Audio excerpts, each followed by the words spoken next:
बुलाया और जब दोनों पति पत्नी अंदर का नजारा देखते हैं तो दोनों सास ससुर सोच में पड़ गए।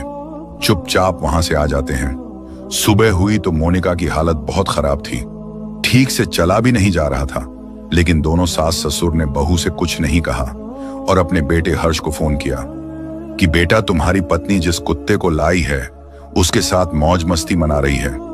हर्ष को इस बात का यकीन नहीं होता और वो कुछ नहीं कहता, लेकिन सोचता है कि चलकर देखना चाहिए और वो छुट्टी लेकर घर आ जाता है। लेकिन इस बार मोनिका को इतनी खुशी नहीं होती जितनी खुशी उसे हर बार होती है, क्योंकि जिस पति के साथ वो खुशियां मानती थी वो खुशी अब कुत्ते के साथ मना रही थी।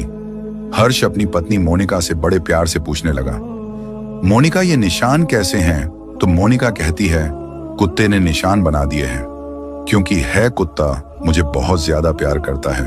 अब हर्ष ने अपनी पत्नी से कुछ नहीं कहा, वो कुत्ते को घर से बाहर निकालना चाहता है। मोनिका जिद करती रहती है कि वो कुत्ते को नहीं छोड़ेगी, उसे सब कुछ सिखाएगी और फिर से सब पहले जैसा हो जाएगा।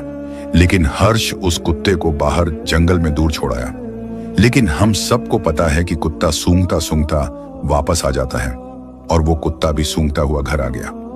मोनिका उसे कुत्ते को देखकर बहुत खुश हुई और वापस उसे घर में बांध दिया। हर्ष कई बार कुत्ते को बाहर छोड़कर आया, लेकिन वो वापस घर में आ जाता था, तो हर्ष परेशान हो गया। हर्ष का एक दोस्त था। हर्ष ने उस दोस्त को वो कुत्ता दे दिया और कहा, ये लो, बहुत कीमती कुत्ता है, तुम रख लो इसे।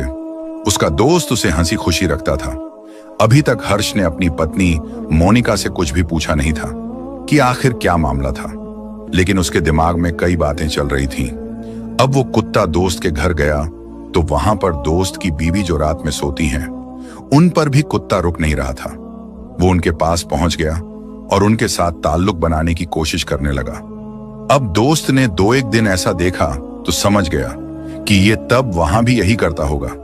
कुत्ता दूसरे दिन भी यही हरकत दोहराता है, क्योंकि वो पूरी तरह आशिक मिजाज हो गया था। वहां वो दोस्त की बीवी अपने पति से कहती है कि इसे बाहर छोड़ाओ वरना कुछ गलत हो जाएगा और फिर मुझे मत कहना। इसे वहीं ले जाओ जहां से लाए हो। इसके बाद जो हर्ष का दोस्त था वो हर्ष को फोन पर कहता है, यार इस कुत्ते को तू ही संभाल हर्ष, तूने कैसा कुत्ता दिया है यार, ये तो हमारी बीवी को भी नहीं छोड़ता। ये कहानी हर्ष की समझ में फौरन आ गई कि ओहो अच्छा ये मामला है, क्योंकि उसके दोस्त ने जो बताया वो उसे समझने के लिए काफी था। क्योंकि हर्ष भी जानता था कि उसकी पत्नी मोनिका ने उस कुत्ते के साथ ताल्लुकात बनाए थे, क्योंकि उसके मम्मी पापा झूठ तो नहीं बोल सकते थे और झूठ बोलकर बीवी पर कोई इल्जाम नहीं लगा सकते थे। और अब